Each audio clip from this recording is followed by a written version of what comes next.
4, 3, 2, 1. Hi everyone, this is Mark Maxwell and Friends, and we have a special guest, Miss ShaiRaleigh. Tell them about yourself and who you are. Yes, my name is ShaiRaleigh The Songwriter. I am a rock songwriter out of the Rough R, Raleigh, North Carolina. And I love to make music, I love to write music, and I can also sing music. Wow. How long you been doing this? Singing wise and writing? I've been writing ever since April of this year. Yes, I had a friend of mine give me, because I wanted to get into the recording studio. I've been singing since I was 5 years old on the stage. I've been to theater, modeling and everything else. And a friend of mine gave me a suggestion. He said, well, why don't you start writing the music? And I was like, I don't know. So even the 2 songs that I have listened to, you just wrote those? I just wrote those. Wow. This year? This year. And you went to the studio? Yes. It sounds good. It sounds real good. Mm-hmm. I'm like, you did all that this year? Oh, yeah. Wow. So, the first title, what's the first song? Which one is the first song? The first song that I did actually is No Titles. No Titles? Yes, that was from scratch. That was from, it was basically relating to everyone that's ever went through a relationship and basically, they had a friend or they had, someone, a significant other that, they just basically, they don't want to let go, but at the end of the day, you can't explain, the whole, he's not my boyfriend, he's not my girlfriend, he's none of that, or she's none of that, or the dog is none of that. They are just my loved one. And I understand. And when I listened to that No Title, and one time in my life, I was given that opportunity to have a no title relationship. Mm-hmm. And I was like, that's so weird. But then when you sung it, I was like, wow, that what it is. That what you nailed it. Mm-hmm. I mean, the verses, it was clear, and I understand it, and I felt it, and I played it for some of my friends, and I was like, man, that sounds good. And I posted it a couple times too on my Facebook. But yes, it sounds good. So Run was your next one. Yes, Run was the next one, and Run basically, I got the concept from No Titles.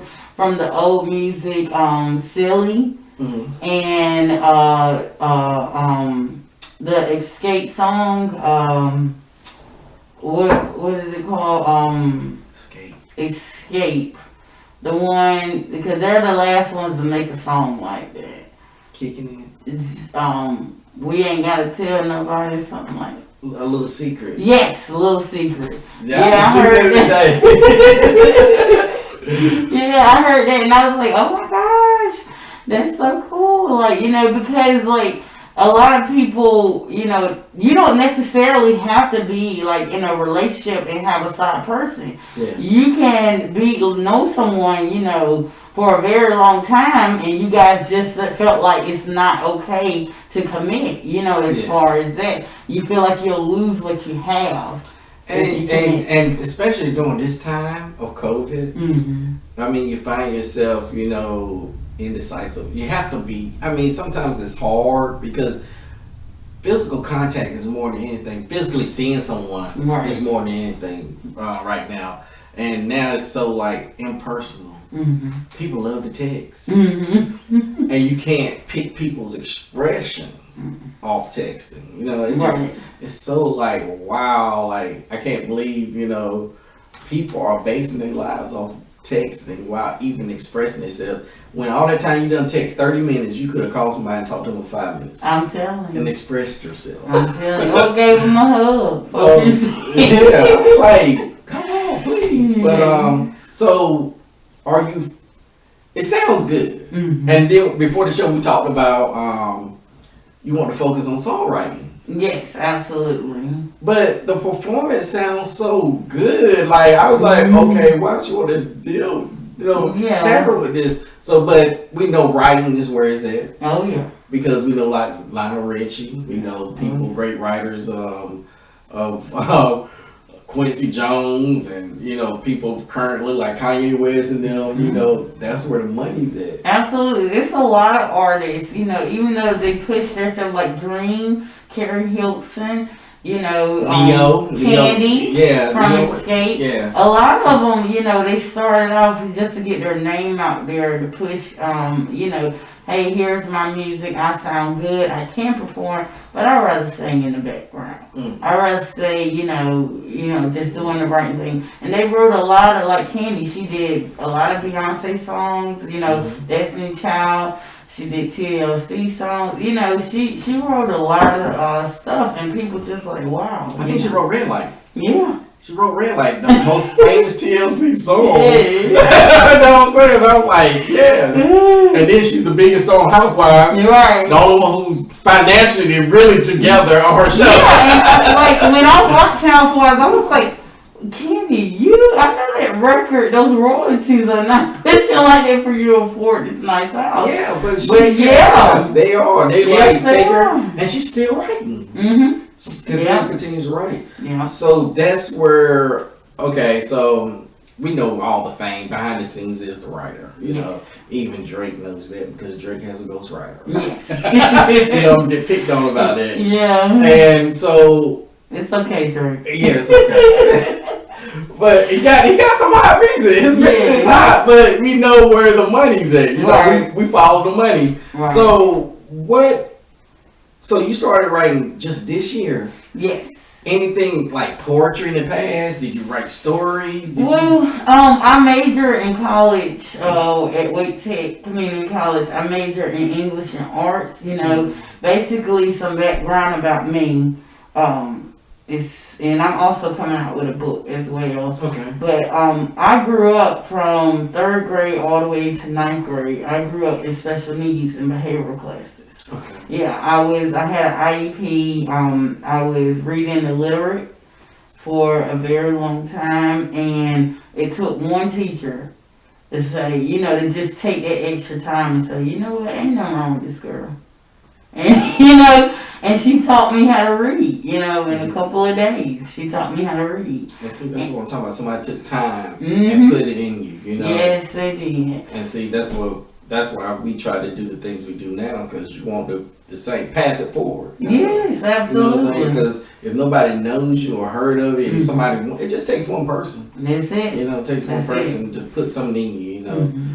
And it's so easy, so much easier for people to just wash you off, because see, I have epilepsy. I don't know if you ever heard of that, but it's a sickness that has where it causes seizures. Yeah, seizures. And you can have them repetitively, or you can have them spaced out like mine, where they only come so often they grand mal.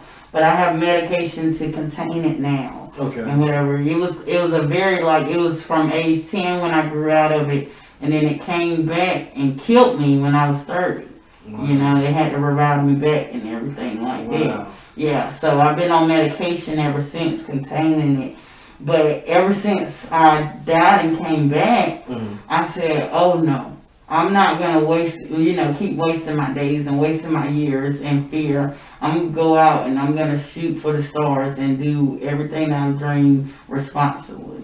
Yeah, and that's one thing. When you hit those walls in life and you open your eyes and you like, what have I done like the first 30 years? Mm-hmm. You say they went by so fast and I wasted this and I wasted that. And what can I do for the next 30 years? Right, absolutely. Who can I help for the next 30 years? Who can I help? And then they can help somebody and then we can help. And then we can come together. Like earlier we was talking right before the cameras, that, one thing about business and the music business, I know, this one little thing I know. Mm-hmm. If everybody worked together, we wouldn't have these problems with owning your masters, always fussing about who owns this and who owns that. We so far that we more divided. It's so political now in music. I be like, it's like Jay-Z and Kanye running against each other. And I be like, why y'all just don't work together? I'm telling you, like, that's a main issue in the music industry. You have so many artists because it's so competitive. And I've never been a jealous person. I was raised by my dad. He was a single father with 2 girls, and he never taught me and my sister about jealousy. You know, he always gave us words of encouragement and confidence. Okay. And it wasn't until I got 18 and out of my own to where I learned about jealousy because of my area and everything. But I've never been a jealous person, but like a lot of people, a lot of artists, what I see is they see a competitor or they see someone with equalized talent and they're like, oh no, I got to get to you before you get to me. Yeah. I got, oh no, I'm not going to lean out that extra hand because you might dominate over me. You might skip over me. You know what I'm saying? Yeah. Like I just learned about this artist, he got hooked up with Jadakiss, and him and his friend, their deal was, if you get turned on, I put you on. If I get turned on, you know, it's like that's how it's supposed to work, yeah. He got turned on, and the friend got jealous and was like, oh, I don't want to, you trifling, and, That's one thing we have to deal with. I think something about our humanity sometimes, that default sometimes fall in place of us, and then we get scared when you see somebody doing better than you. But also it's on the person who does better to put their hand out. Sometimes you have to be the bigger person. Yes, you do. And don't forget where you at, and then put your hand out and say, hey brother. That's right. And then sometimes, and this is the thing about social media, don't do it on social media. Oh my God. Don't do it on Facebook. I'm telling you. Take them into private, respect them, Yeah. Talk to them with some sincerity, without the world seeing it, you know, and then you can bring it out into the world if they want it to, but it's so much social media has crushed and taken away from us as people that we don't get to the point where, hey, let me stick my hand out and help. Boy, I get so high and mighty that I forgot about you. Well, we learned how much social media is a huge effect with the presidential debate. Yeah. So, like, yes, it's like a tool. It's like a hammer. Yeah. So you can use a hammer to go build something, or you can go hurt somebody with it. Exactly. That's everything. Everything's a tool. Yeah. And it's the way you use it. And it's so funny now that I see the younger generation will have all the information in their hand. How to make money, how to help something. You go YouTube basically, and you can do anything on YouTube. Right. So when we have chances to reach knowledge and reach pinnacles and finding information and seeking those things, it's just sad right now in this time in life that people don't use that. We abuse it. We abuse the tool for hurt instead of building, and that's what we need to do from here on out, that we reach out to people that, hey, we can build something together, we don't have to be jealous of one another. We can write together, we can collaborate together, we can write a book together, things like that, without fearing, Steven Spielberg, George Lucas, all them guys are friends in the movie Ocean business. 11. Yeah. I mean, people are so much in tune with each other that some movies you'll watch and they have the same actors because they are so in tune with these people and helping each other. They use the same people over and over again. That's right. So why can't we come together and help each other? We spend, Black America spends, and we're only 13.5% of the nation. We spend over $1 trillion a year on other products that's not even invested in our community. Trillions. 1 trillion. Yep. The money just being spent, not even investing in ourselves, Because we've been told, it's like, when are we going to let go of the wire and the chains? When are we gonna, we've been told that we are not good enough. And I solely believe that a lot of people believe that. And that's one of the things I think about too with the abuses within our culture. My mom always told me this. She said, if you don't respect yourself, how do you expect somebody to respect you? Ooh. So when we in our own race, not respecting each other, and then we ask, hey, you need to respect us. Well, why they keep shooting us? Then why are we not respecting each other then? Yeah, I know. Why are we not taking care of each other? Why are we not helping each other? So sometimes it's hard I mean, I don't like being educated by CNN or MSNBC or CBS or Fox. I don't need the education of how life should be. You get what I'm saying? Because I know how life is. You know, but I don't need you to create my thoughts and mold and shape my thoughts. You know, and that's one of the things we have to work on, such as working together again. It comes back to working together. If we finally work together, we wouldn't have no issues. Because when people see we respect one another, then they're gonna respect us. That's true. And that wall will be stronger than ever, you know, where it can't be broken because, you know, we're so dominant of of a human and a person. You know, we're dominant people as far as everything as our features and our personality and our characters. You know, and I feel like if we conjoin that together, that strength together, then that wall. Because I know the music business is hard. You heard it for years. You heard it for almost a half a century. How music has been. I mean, it's hard already being discriminated. You being a black female, right? You getting double discriminated, right? But then also that the business is to be to eat or be eaten. You know what I'm saying? So. I know it's the pressure sometimes. So how do you you wrote these 2 songs in the beginning of the year during COVID. So how do you generate thought and imagination to write these things? What motivates you? The beauty of the art. The beauty of the music. You know, my dad, he was really big on soul music when we were growing up. And like I said, I spent my whole life on the stage. You know, and, like when you talk about how we don't help each other and, come together, like I said, my whole life, I know at least people in my area. They know I can sing.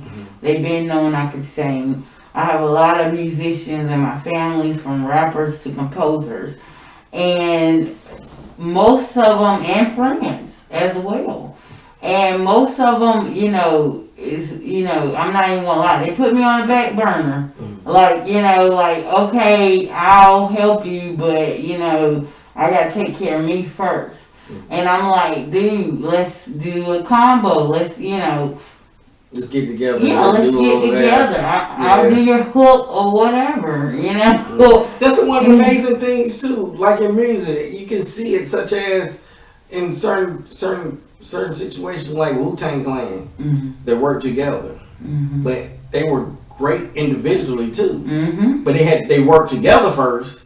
Hey, let's get ourselves out here. That's right. And then let's go ahead and do our separate things. That's right. And who else would have did? New Edition, they finally started doing individual stuff, and BBD and Michael Bivins. So, I think Destiny Child did it the best. As far as, coming together, working together, building each other, and then separating as individuals. Even though, Beyonce took, a tremendous push. But so also you gotta have people in your group that don't want the top stage. You know what I'm saying? That's right. They fell back. They was like, okay, cool. They was good with it. You got people like that. It hurts when, I think that's why the early transition at the beginning, when they first started, they had to get rid of folks because everybody wanted to be the alpha. Right. What I'm saying? Everybody can't be the alpha to get where you need to go. Like Diana Ross and the Supremes, things like that. So sometimes, everybody's not the star. That's right.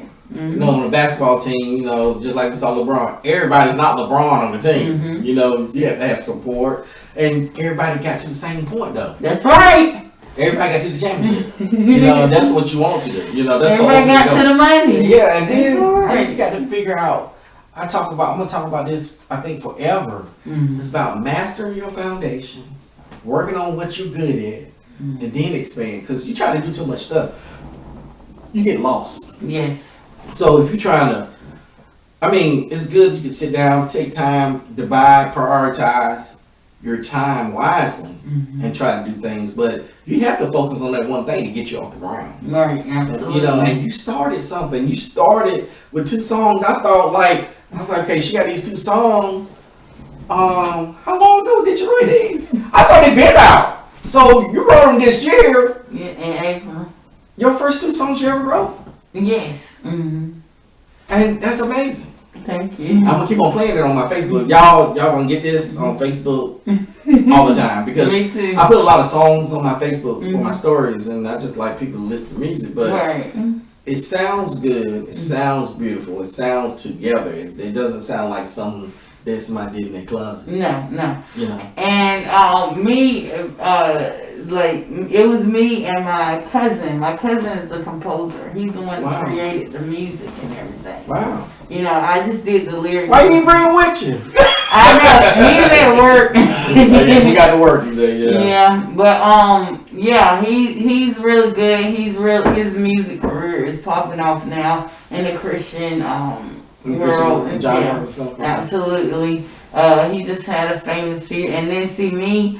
I got a composer from Atlanta. He's number 1 now. Me and him been doing tag team at number 1, number 2 on Reverb Nation for R&B. And how do you get Reverb Nation? How do you go there? You just go there and sign up, and you know, submit your music and your profile and everything. Can other people go and look at it? Absolutely. So what after the show, I'm gonna write all this down. I'm gonna make sure I put it on the bottom of the screen. Gotcha. That we can. I mean, so more people can get involved. You Absolutely. know? I try to get people on Spotify to join Spotify. Now I found out on Spotify you can do sessions, Oh, so wow. you can get multiple people together to listen to the same music. Wow, that's good. But yeah, we're gonna get Reverb Nation. Yeah, Reverb Nation. Okay. And like it's just another like the one of the top music sites that A&Rs and you know like record big dogs, labels. Yeah, look. Even independent companies probably looking for music, absolutely. good artists and stuff like that. Yeah, because I had the producer. His name is Peter Prather. I believe he's the owner of Urban Productions and Thompson, Thompson, Georgia. Mm-hmm. And he sent me a beat. He wants me to do a song off of the beat that he sent to me. Wow. And so I've already written the song. Mm-hmm. I just have to record it and send it back to him and everything. So is it a studio you go to or? Yeah, it's a studio. It's my cousin's studio. It's not, an equipped studio. Like it's not. Like mine, like little. Yeah. But you gotta get what. But we made a hit. Okay. We made a hit. The Temptations recorded it in the, in the basement, and they made a hit. Yeah. So Wu-Tang started in the basement. Right. Exactly. You just gotta have the talent, and you gotta have the drive and the dream, and you'll do fine. But yeah, I just really wish, because as North Carolina, it's really starting to pick up and pop off, Especially Raleigh. Yeah, especially Raleigh. So it's one of the fastest growing cities in America right now. Right, absolutely. And, I really think that we need to come together because, see, me, it's not that I'm basing or have a necessity for us to come together because I have talent. Mm-hmm. I can go anywhere and, branch out and do what I need to do. But I love my city. I love where I come from. I was born and raised. My children were born and raised there. And that's Raleigh, right? So yeah, Raleigh. That's Raleigh. And also, I just feel like, as North Carolina alone, it's been way overdue. Yeah. It's been way overdue. Yeah. We have stars here and there. Yeah. And what helped us too, I feel although he didn't win, we know what this deal was. Clay Aiken. I mean, we started getting North Carolina talent on television. Yeah. And then when Fantasia won, they're like, oh wow. Mm-hmm. But we are so talented in North Carolina. Like Nicholas Sparks, who wrote The Notebook. Mm-hmm. He wrote other books. He's from New Bern. Yeah. And everybody don't know the settings of the movies are in North Carolina. Yeah. Every movie that's done by Nicholas Sparks, the setting is North Carolina. So people be like, well, that looks so country. That's where we're from. That's where we are. So I appreciate that. I mean, people don't know the things. J. Cole. Yeah. I mean, it's a lot of people. J.B. Smooth. P. Paulo. Don't forget. Yeah, our respect, is so, it's so spread out because sometimes people are like, well, Charlotte ain't really part of North Carolina, y'all. They way out there. You know what I'm saying? But we need to work together regardless. Casey and JoJo, Jodeci, one of our biggest groups in music business is from here, you know? And then we got Shirley Caesar, you know? Many more. A lot of people I wanted to tell about, like Nina Simone, Durham, North Carolina, Nina Simone. So we have talent here just working together. Just working together. That's it. So that song you gonna send to him, is that gonna be his song, or how does that work? It's definitely gonna be my song because your words. Yeah, it's gonna be my words, and he gave me the beat as a gift. You know, he expressed it on Messenger. We were talking back and forth on real. Now, how would you? Okay, so I talked to Yancy Uriah last week. How they do copyright? How do y'all do copyrights for music? What we do, we just submit in the information, like fill out the copyright form. So it's basically the same thing. Same thing. You just submit, and it's just the information you submit. Is it going to be like, you know, if you don't upload the song, then you'll have to submit in a CD, or you know, yeah. So with the beat and the CD, you can submit it. Right? Yes, and see, it specifies on the copyrights. The composer, the vocalist, the lyric. You know what I'm saying? It breaks it down. I got an idea. I need to talk to you after this too. Okay. Right so it breaks it down what you're gonna do and how you're gonna like who did what. You know, who okay. did what. Who did the beats? Right. Who did wherever who wrote it? Oh, so they break it down like that. Yeah, because some people like they can create a beat from you, but they still want to own the rights and the royalties to the beat. Yeah, to the beat. But then you have to split the cost of the copyright. Then that's what you would think. Well, would it be $35 for everything on there, or just $35 for the whole thing? Well, it's more. Well, I don't know where. I've always paid $65. A beat ain't nothing without the music. I know. So I know. They play like that in the game. Of they music. do. So what you just do? You just go ahead and copyright your lyrics. Yeah. That's the safest way to do it. I mean, because I paid for, you know, straight out. Sorry, y'all. Still real world. Because I paid for the beat, you know, from my cousin, then I have ownership from that. You know, we made it clear, we signed contracts and everything like that. You know, okay. I'm real big on my black and white. Okay. But yeah, since I paid for that, then I own everything to my music for right now. But if I were to say I go to a studio and I have to get another producer / composer to create me a beat, then he has the option to say, okay, well, you can pay for this flat out and I won't have it, or you can pay for this and I still own it. Oh, but like by the beat, so you can have it with your lyrics, and then you just pay the one price to copyright the whole thing. Yes. That comes out better that way, right? Yeah. Well, no, well, not for I feel like not for the songwriter, because I feel like if I add my words to your beat, I don't want, right. And then I pay you, you know, because some of them charge from, a beat can range from $500 to $40,000. Yeah, wherever they want. Wherever, like if it's especially like big time producers, like it'd be like $100,000. You know. Exactly. So I understand that. So and your lyrics can be done because they got remixes. Mm-hmm. So you could have taken your lyrics and put it on something else. Mm-hmm. You know. So is it best to do the lyrics, copyright them just with the raw form of the lyrics? I feel like yes, if you want to just do it that way.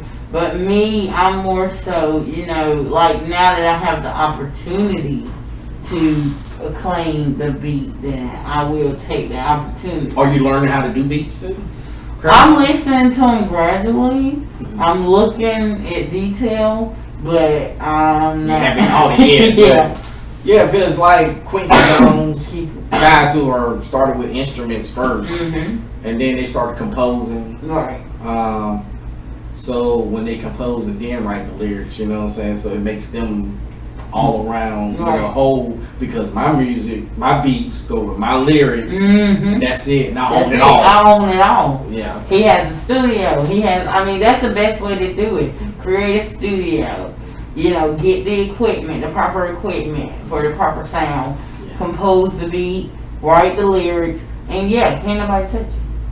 That's how they did it. That's how P. Diddy did it. That's how, Kirk Franklin and the rest, On those tracks, they own the whole thing. They own the whole thing. Okay, so what are you doing now? Since you wrote the 2 songs, you got the new beat from the guy, you put lyrics to it. Yes. So when y'all gonna release that? Now, what me and him is discussing is me coming down, because he has his own studio. Okay. So I've already written the song, line it up with the beat, and I have to send it off to him so he can hear it. And then I'm gonna accept his invitation. That's with your vocals on it already? Yes, with my vocals on it. And it's just gonna be a simple, like regular recording, no professional, just a regular voice recorder. Okay. Just so he can match up the words with the beat. And then not hopefully, but he will invite me to his studio so that I can go ahead and record that song. Now the song that I wrote for the beat for that, it is basically based off of the Black Lives Matter movement. Okay. Right now. I felt like, strongly I need to say something, I need to do something. Mm-hmm. But right now the song that I'm working with my cousin Trey Scarborough is it's called Heaven. Okay. It's a gospel / inspirational song. Okay. Excuse me. Drink some water. Let's take a moment. But it is a gospel / inspirational story, and it's basically speaking about judgment. Okay. It's speaking. It's called, like the chorus goes, "If you judge, how will you make it into heaven, or how will you survive heaven?" Okay. Because we don't know. No one can. It's the unknown. Right. When you die, where do you exist at that time? Where will you be? Right. Yeah, a lot of people have that question. We don't know, and no one can, no scientist or no expert can critically say that we are the only living form, human form of this earth. Yeah. So if you do judge, then what are you gonna do? You're gonna be scared out your wits end. So now, okay, so you got, so that'll be your second, that's third song. Their third song with your cousin. Mm-hmm. And the other song with the other guy. Yes, the producer in Atlanta. Okay, do you continue to write? You have stuff that you already wrote. Yes. You continue. I have like over 20 songs now. Okay. I just, I pick up the melody of the beats, I search different beats on the web, and I just pick it up, and I'm like, let me match it together, So I mean, yeah, because I think writing is so important these days, and a lot of kids do not write. They text all the time. Yeah. And so, do you write? And this is what I asked Yancey last week. Do you write pen, paper, or do you type? Or I write pen, paper. That's how I write, because the simple fact, why writing, being a songwriter is so important to me, a writer period, because I'm also coming out with a book as well. Why it's so important to me is because of my English and reading illiteracy. You know what I'm saying? Me growing up in those special needs classes and behavior classes. So you find it harder, or it takes you longer? Well, no, I didn't really need it. Like I said, the lady, if I show you a few things. Right. If I would have had that one person to say, everybody else washed me off like, oh, well, she has epilepsy, she'll be all right, And my dad, he never got a check. They do it. She can get disability. Right. She'll be okay. She don't need to read or write. But see, my dad, he never got disability. He was a proud man. He just didn't feel that was necessary. But he did, kind of be like, okay, well, my sister Brittany is the A1 smart girl, and Shay is just, she gonna be content where she is, But yeah, and that gives you start thinking that as you get an adult, you know what I'm saying? Like, oh, I don't have, I couldn't do this and I couldn't do that. And like I said, when I died and came back, that God showed me like, no, you can do this. You can do anything as long as you trust. So was that the breaking point right there? When you was laying there and they had to resuscitate you and you opened your eyes, that was the point where you felt that you needed to get to it. Absolutely. Get it done. Absolutely. Hurry up. Yeah. Because it's not promised tomorrow. Yeah. But I need to get. And see, that's the thing about it too. When we walk around here, and like I tell friends about dreams, I didn't have a lot of friends who said, well, about time you get this done, or about time. And I'll be like, well, you said you was going to help, and you didn't come and help. You know what I'm saying? And they get mad when you say that, and I'll be like, so I had to be the bigger person. I had to step forward first and show you that I can do this, okay? But I just had some other things. There are things in life that hold you back, and some people don't believe that. And I told somebody today, and I was like, well, everybody handles life differently. That's right. My life experiences are different from your life experience, so you don't know how. What I can bear and what you can tolerate are two different things, you know what I'm saying? And that's another thing. Because, like, a lot of people I get asked, they're like, oh, well, when this coming out? When you going to do this? When is it? And I've heard a lot of artists that rush into things. Mm-hmm. They don't take the time out. They don't try to see if this person is a good person, has a good... Because some producers... They will have a beat for you, but it isn't, sufficient enough. It's, for success. It's, and they'll let you sit in the studio. They went to the bottom of the pile of the beats to get this one, and left the best ones from somebody else. Like, they'll let you sit in the studio and record all day as long as you're paying them. If that makes sense. Oh, you ain't paying premium for the best beat, though. My cousin, he actually took the time out because, I've been performing all my life, but recording is totally different. Wow. It's totally different on the sound. And so you have to have that one person be like, no, you're going too high. You singing too high on this part. Or, you bring it down. Or, skip this. You know what I'm saying? Yeah. You got to have that composer that make it come out right. And push you right in the right direction. It's almost like coaching, isn't it? Exactly. Because I can sing in a C note the whole thing through, but it don't mean it's going to sound good. If you don't know somebody who's versatile, knowing what a C note or is, or what, Or in this beat, like the beat goes up, the beat goes down, it skips a little bit. Or direct you on when to, this is when you need to come in. And Exactly. You need that person so that the music turns out right.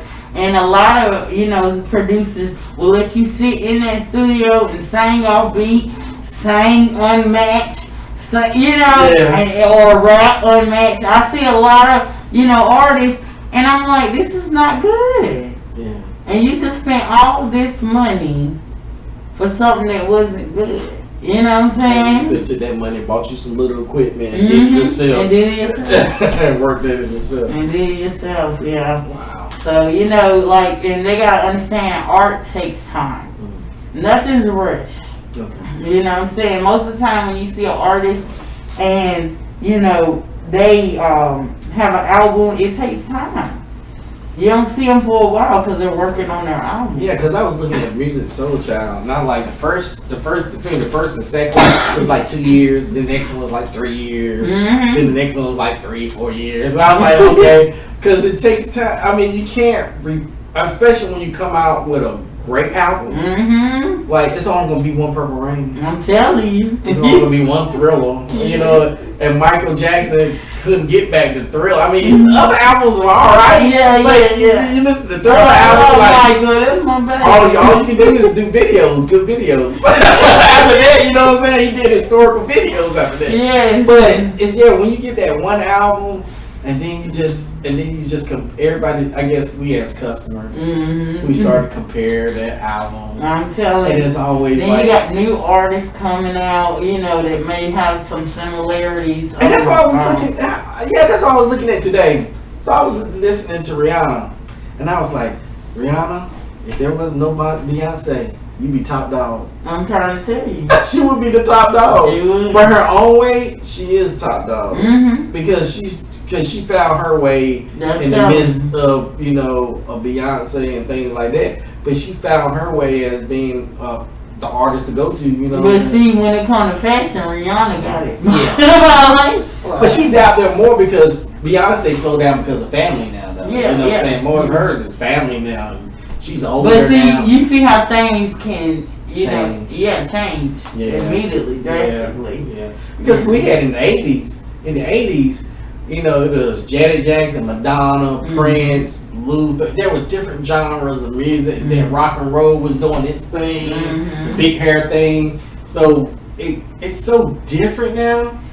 I felt like I heard more music back then with less social media. We didn't have social media. I'm telling you. We didn't have I didn't have cable. I didn't have all the way cable until like the end of the 80s. So I felt like I was more in tune with music genres now. But now, I'd be like, who's that? Yeah. Like one of my favorites is Leon Bridges. I listen to Leon Bridges, and some people listen to like they never heard of him. I was like, y'all never heard of Leon Bridges? Right. This is real R&B and soul. Right, exactly. This ain't the mix. This ain't the stuff like that. He is singing with a real band. He's singing with people playing guitars, really, And I try to tell people, especially younger generation, hey, what's funny about that though?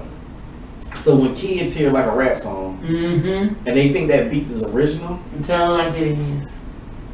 I'd be like, man, that's an old Luther Vandross song, y'all. That's old, back in the days, Chuck Berry or somebody. That's the beat they used, you know what I'm saying? Chuck Berry!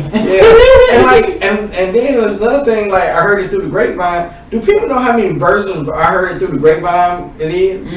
From Sam Cooke to Marvin Gaye to Aretha Franklin. You know what I'm saying? Everybody used to sing the same song over again. Yeah.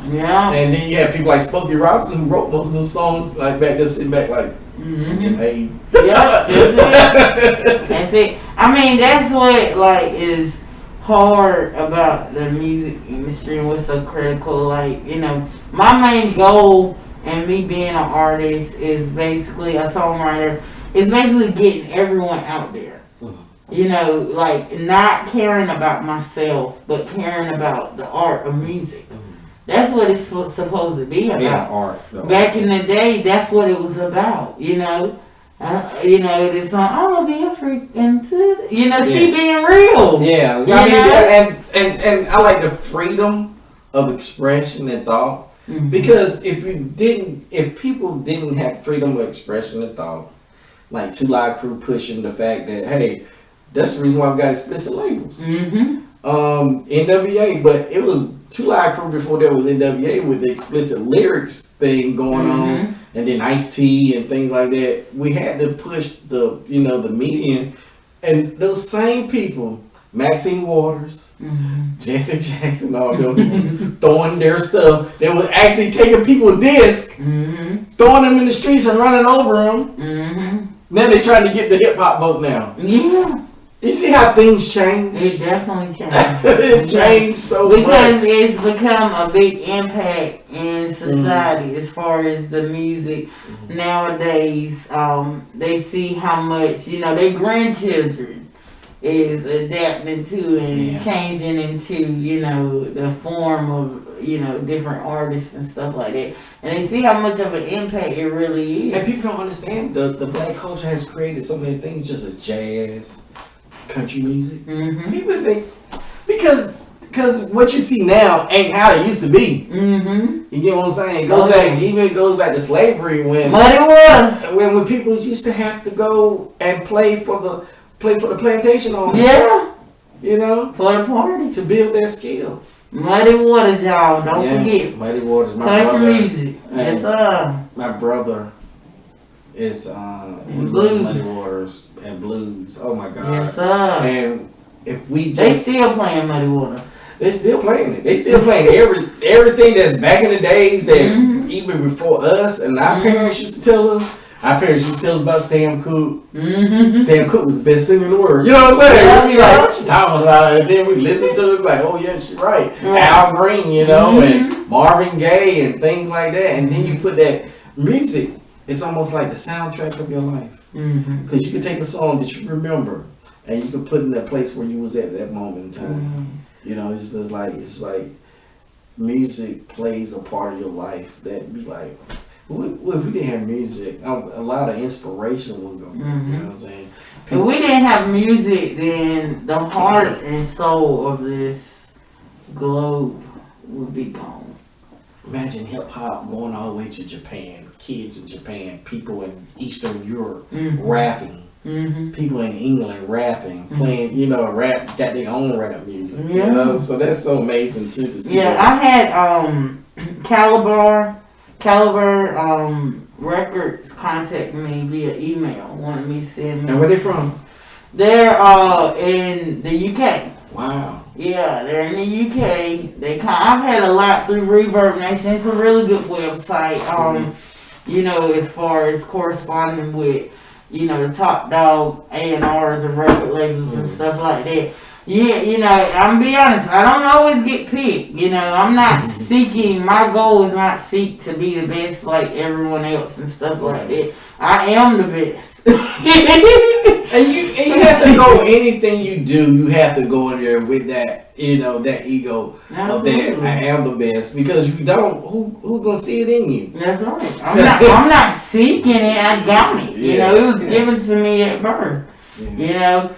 And music has always been a very important role in, you know, character in my life. So, yeah, it's all about that. But, you know, I want to help other people because, you know, the simple fact that not me suffering through, you know, doors shut in my face and people washing me away, that's not who I want to, you know, associate or be a part of. I want to help others. Have an open door policy that people can come talk to you. Absolutely. If you want a song done, as long as you're coming correct.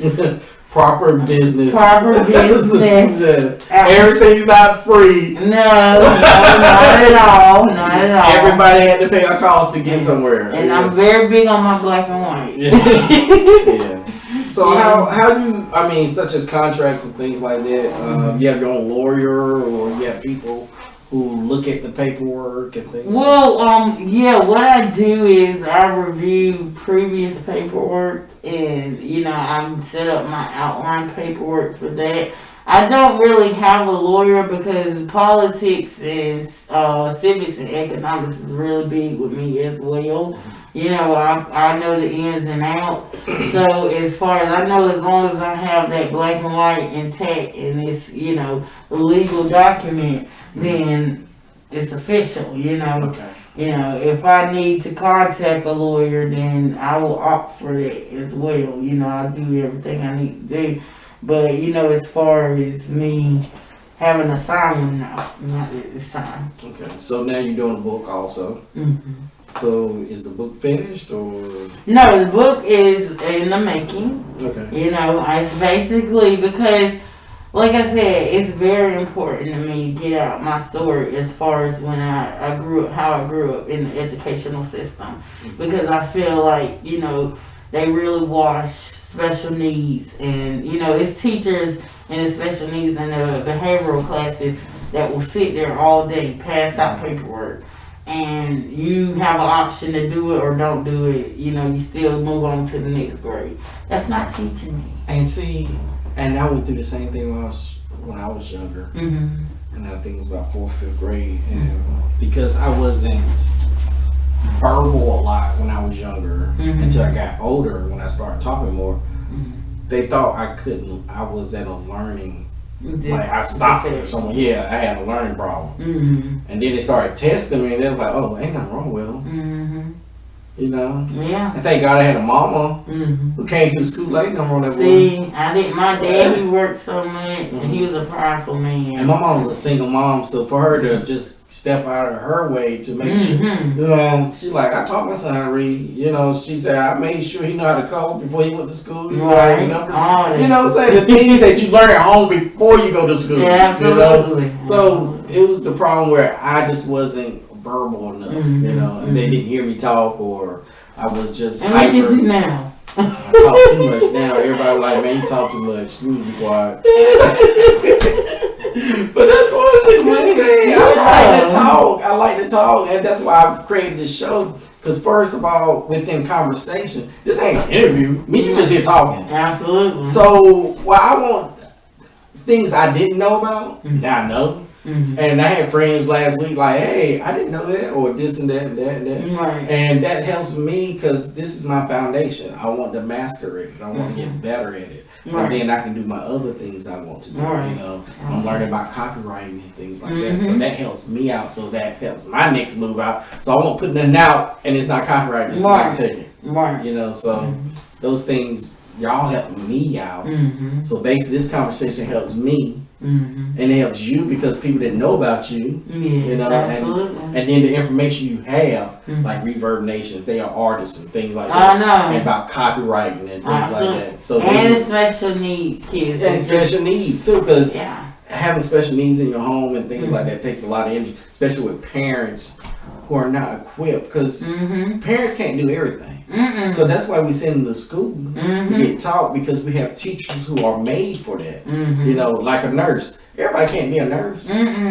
Everybody can't be a doctor. And everybody definitely can't be a lawyer. Everybody think they're a lawyer. But just, you are specialized in those things. So, I mean, I know it's hard for a lot of parents now, especially being in the house, stuck in the house like they are. The abuse rates, like and domestic abuse, domestic violence has gone up. But we just need to just pull together and help one another. I mean, if I know how to tutor and I'm good at math or English, go help somebody's kid at home. And see, me, I also had a job working with special needs children. And that really touched me because I knew how both sides felt. I knew how the parent felt, and I knew how the child felt. I took care of kids that had ADHD, that were Down syndrome, that had cerebral palsy, and all that stuff like that.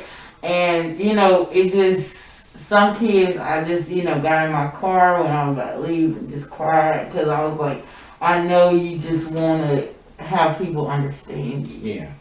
I know you just want them to understand or just love you for you. That's a lot what No Titles has to do with. You ain't got to get it, but because love is love. It's going to come out regardless. Somebody had that on Facebook today. And they was like, which one you rather have, sex or love? I said sex only lasts for a moment, but love can last forever. Amen. You rather have love because love can surpass anything. Anything any feelings or physical touch or anything, that's only for a moment. There you go. But if you love someone, regardless and dearly love something, it can last forever. And you won't want those things that last for a moment. Even people that are distant and say, oh, I'm never going to talk to my brother again. I'm never going to talk, what I'm saying? They hurt me so bad. When you have that internal love for someone, you can always come back. It's like a magnet. It's a magnet. Like my mom used to tell us, she said, don't matter what happens in your life, you can always come home. That's right. But see, some people are prideful to come home. But you can always come home though. You can always come home. Always open your doors to your kids and let them know that, because you want to reflect that, because you don't know how that's going to affect your life or their life, with love. And this is probably the biggest moment. This is probably a time that people needed to be with their kids all the time, because now you can see what you probably found out what's wrong, or why you can't add, or why, hey, something wrong with my baby. That's right. My kid is not reading on this level. Right. Now you got time to see personally what's going on with your child. So next time they prepared, when you send them back to school, they prepared. Preparation, resources, everything, so you'll know where your child, you should know where your child level at before they go back to school again. Absolutely. You know, and this time you can't blame the teachers. Yeah, exactly. It's your fault. Or if the teacher try to opt a suggestion on your child's educational, level, you already, earned that technique and knowledge from this duration of having them home or what you need. Now you know about homework. Because I know I can get past homework on my mama. You know what I'm saying? But now these kids got to do their homework, classwork, artwork, everything, physical. And this is another time where you can get them outside and run around. Get them outside and let them run around. Yeah. You know? Don't wear those biker shorts if you don't go running with the children. Yeah, I mean, just exercise. You know, this is a time that we need to exercise. That's why I'm drinking my detox tea right now. Because I want to lose more weight. I want to be healthier during this time. Right. I don't want to be part of the underlying disease because I weighed 250 pounds. I was type 2 diabetic. Right. And when I lost all my weight, my doctor saw me like a year later. I mean, because I switched doctors. My doctor who put me on my plan saw me a year later. And she didn't even recognize me because I lost so much weight. Right.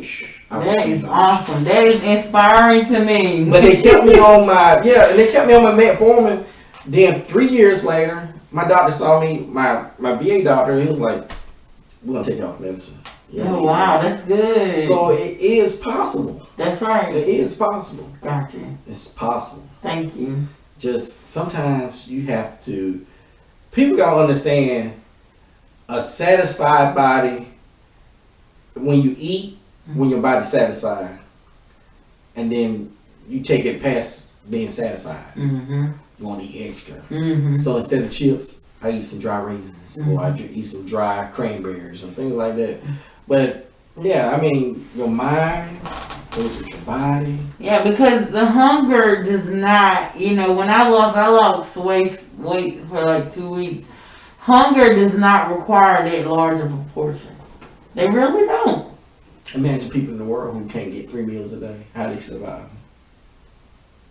They say we stole away 44% of our food in the household. Wow.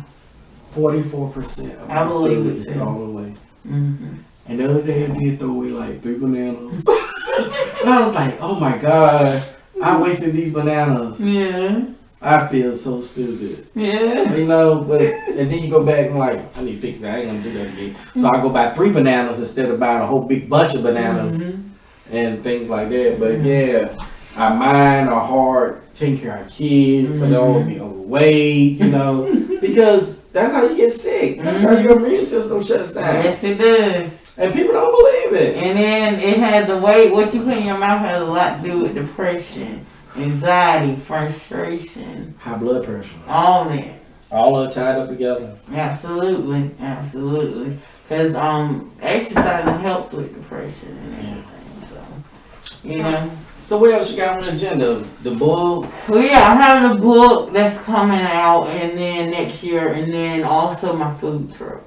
Now, a lot of people know I have a site on Facebook, Equally Yoked Breakfast LLC. It's on website? It's on no, it's not on website. It's on Facebook. It's on Facebook. Okay. Yeah, a Facebook page, Equally Yoked Breakfast LLC.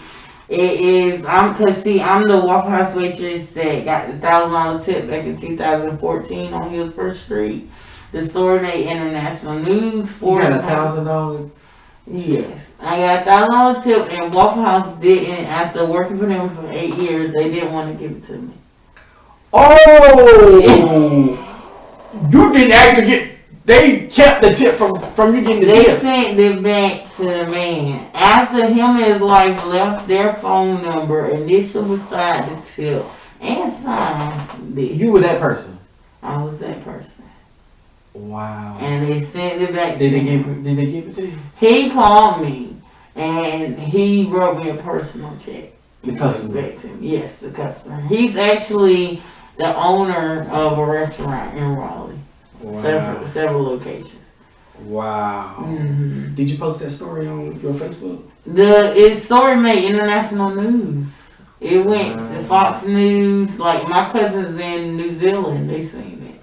Yeah, I had people from Africa sending me, California sending me letters. And so when you walk in the right path and the right steps, and you take the right steps, everything lands on you. Mm-hmm. I remember a friend of mine, he talked about blessings. He said blessings don't even come down unless everything on the field is clean. Mm-hmm. It's just like an airplane. Airplane can't land with a bunch of airplanes down there and jump on the runway. Right. So when you get in that path and the blessings just start to fall, that's cool. Mm-hmm. That's so good, because those are stories you hear about, but you be like, I don't remember nobody like winning the lottery or somebody got $1,000 tip. That's just a story, right? Mm-hmm. So you fulfill the story now that people believe and know that somebody local who got that. I mean, that's. And see, I was the first to get a substantial amount, of that nature and of that kind. And they created a new policy after me. Wow. They said that they didn't want to give it to me because it could be a credit, discrepancy. Even though they initial buy it and left their phone number, they called, verified it, the wife and the husband. So Waffle House sent the money back to him. They sent it back to him still, even after verifying it. They sent it back to him. And you got it in the end though. Yeah, and I told him, I said, it's just like, you snatching it off the table. Yeah. Like it's no difference. Wow. And so what I did from that point on, I said, you know what, I'm gonna create me a breakfast joint. I'm gonna get my own. Which motivated you to create right. And then I thought about it as I'm working at I was working at a warehouse. I said, God, I was like, I had to be here at 5 o'clock in the morning. There could be people right there. Yeah, I said, I can't go nowhere but drive through or dine in, and where I have to tip, spend extra money. Mm-hmm. I said, that's preposterous. I said, I'd rather just have something where I can just go and pick it up. So this is on your Facebook site under ShaiRaleigh. No, it's under Equally Yoked. So it's two different. So you got two different Facebook. That's why you were saying your messenger, you had two different. Yeah. Okay, we're going to make sure we get all the information. I'm going to make sure I put both of them so people can check you out. Yeah. I think that's about it. Yeah. We fulfilled a lot of things. So when your next song come out, I would like you back on the show. Okay. So we can play the music, because I love your music. I'm going to make sure I post your music. Keep on posting it. Okay. It sounds good. It sounds good to me. I love it. I love it too. And I'll make sure I put the Reverb Nation so people can look at it. And it's just reverb. Can they purchase it though? Can they purchase your music? Well, right now I only have streaming only, because the reason why is because I'm trying to get a big record label to purchase. You can do a Patreon too though. Oh really? What's Patreon page. I'll tell you about it. Okay. I'm gonna tell her about Patreon. I'm gonna tell her about Patreon, but networking, guys. Yeah, networking. So I appreciate you very, very much. I thank you for coming on the show. Because when last night you called, like messaged me, I was like, "Is this for real?" I was missing my sleep. I was like, "Oh, is this real?" But I want to do a couple shout outs. Okay, go ahead. I want to shout out Madison J. He's going to be performing this Saturday. Check out his Facebook and IG. Madison J. is a wonderful artist from the Raleigh, North Carolina area. Okay. I want to shout out Sunny Jinx and Capital Reek from the Forevermore. They have the tire and everything. I want to shout out a good artist, Buddy Covington. Buddy Covington, he makes these. Yes. So we can see them on Facebook and IG? Okay. Yes. Okay. Buddy Covington, really good designer. And then also my cousin, Trey Scarborough. He's a very good producer. Might we have to get these guys on the show? Absolutely. Okay. I can talk with them. All right. I thank y'all. I thank you so much for coming. Thank you. No all the way into the country. Yes. I can't tell everybody my location, but it's deep out here. Yeah. But I thank y'all for supporting me. I thank y'all supporting. Please support ShaiRaleigh. I'm put all the information on the bottom of the screen and at the end of credits too also. And I thank you again for joining us on Martin Maxwell and Friends. Thank you. All right. Perfect.